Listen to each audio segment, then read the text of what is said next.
अस्सलाम वालेकुम, welcome back another vlog. कैसे हैं सब लोग? आज मैं नाश्ता कर रही हूँ थोड़ा जल्दी जल्दी वाला, क्योंकि आज की रूटीन थोड़ी बिजी थी। कुछ डिज़ाइंस थे मुझे पूरे करने थे। तो आज मैंने दही में केला डाल के और साथ में थोड़ा सा हनी डाल के और इसका नाश्ता किया। और जो चाहे वो इसके अंदर नट्स वगैरह भी डाल सकता है। तो मेरे पास जो चीज़ें थी बस मैंने वो डाल के अपना नाश्ता कंप्लीट किया। और इसके बाद फ़ैन के साथ थोड़ी सी खेलियाँ की थी, क्योंकि फ़ैन सब चाह रहे थे कि मम्मा टाइम दे, तो मैंने थोड़ा सा इसको टाइम दिया। आज मैंने ट्राई की है बंगाली चपटी, तो इसको चपटी कहते हैं। ये ज़्यादा मुश्किल नहीं था मुझे। हम लोगों ने तो पहले नहीं खाई हुई, लेकिन ये बंगाली होती है। इसमें सिर्फ बेसन होता है और थोड़े से मसाले, मतलब रेगुलर मसाले होते हैं और धनिया होता है। और इसको थोड़ा ऐसे पतला कर लेना होता है और ऐसे फिर तवे पे डाल के और इस डोंगे के साथ ऐसे उसे फैला लेना होता है। तो ये लोग तो ड्राई खाते हैं, मुझे थोड़ा ऑयल कम लग रहा था तो मैंने हल्का सा ऑयल दे के उसके बाद मैंने बनाया था। तो ये भी बहुत मज़े की लगी। तो फिर मैंने इसके साथ एक्सपेरिमेंट किया और मैंने एक रोटी बना के उसके ऊपर डाल दी। तो ये भी मज़े का था, मतलब वो वाला प्लेन चपटी भी मज़े की थी और इस तरह रोटी के साथ भी मज़े की लग रही थी। इसके साथ आपको किसी सालन की ज़रूरत नहीं होगी, आप इसी तरह चपटी को इंजॉय कर सकते हैं, मतलब चपटी को रोटी के साथ इंजॉय कर सकते हैं। ये एक्सपेरिमेंट भी मुझे अच्छा लगा था। इसको मैंने एज अ पराठा की तरह बना लिया था, मतलब हल्का सा देसी घी लगा के और ऊपर चपटी का ऐसे मसाला लगाया हुआ था। तो ये भी बड़ा अच्छा टेस्ट दे रहा था। आप लोग भी चाहें तो इसको ट्राई कर सकते हो। और ये इतनी इजी रेसिपी है, बहुत क्विक रेसिपी है। अगर किसी को नॉर्मल सी भूख लग रही हो तो वो 2-3 चीज़ें हैं सिर्फ, उसको मिक्स करके चपटी बना सकते हो और इसको चाय के साथ इंजॉय कर सकते हैं। कोई अगर जिसको चाय पसंद है तो चाय के साथ, नहीं तो वो वैसे खा सकता है। ये मेरी सासू माँ की रेसिपी है, ये उन्होंने बनाई थी।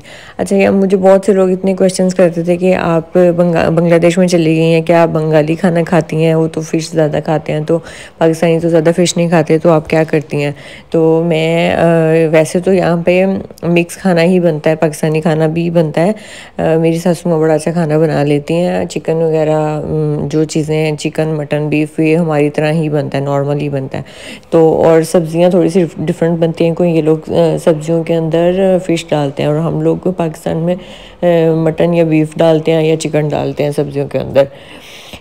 इसके साथ साथ ही मैं आपको फ़ैन की जो शॉपिंग लाई हुई थी वो दिखाती हूँ, आप लोगों के साथ शेयर करती हूँ। हम यहाँ पे एक बहुत बड़ा मसला है, यहाँ पे हम बच्चे को देखते हैं कि सर्दी हो गई, बाहर सर्दी हो गई, मोटे कपड़े लेकर आते हैं। बट बच्चे यहाँ पे तो फ्लैट सिस्टम होता है और फ्लैट ज़्यादा ठंडा नहीं होता, तो बाहर तो बच्चों को ज़्यादातर लेके नहीं जाते हैं। बाहर बहुत कम जाना होता है क्योंकि अभी फ़ैन बहुत छोटा है।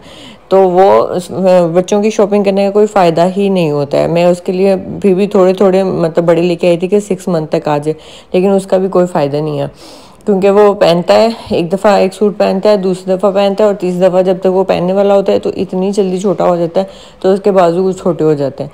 तो मैं जब भी जाती हूँ उसके लिए मैं ट्राई करती हूँ थोड़े बड़े लेकर आऊँ, लेकिन फिर भी वो माशाल्लाह से ग्रोथ हो रही है, तो वो इतनी जल्दी जल्दी छोटे हो जाते हैं कि मुझे समझ नहीं आती कि बंदा उनके लिए सूट ले तो कौन सा सूट ले। अपने लिए मैं ये शर्ट लेके आई थी जीन्स के साथ पहनने के लिए। ये मेरे पास सर्दियों में कलर नहीं था, सर्दियों के कपड़ों में ये कलर नहीं था, इसलिए मैं ये वाला कलर लेके आई। और फिर फ़ैन के लिए एक और जैकेट लेके आए थे हम लोग आर्टिजन से, इसको ट्राई करा रहे हैं, लेकिन जैकेट का कोई फ़ायदा नहीं है। इतने मज़े की जैकेट है और ये इसने मेरे ख्याल एक दफ़ा पहनी है और वो भी थोड़ी देर पहनी थी और फिर रोने लग गया, तो उसे गर्मी लग रही थी। और इसके साथ ही मेरा आज का व्लॉग ख़त्म होता है। दुआ में याद रखिए और यूट्यूब पर जाके चिट चैट विद मारिया को ज़रूर सब्सक्राइब करें। Bye bye.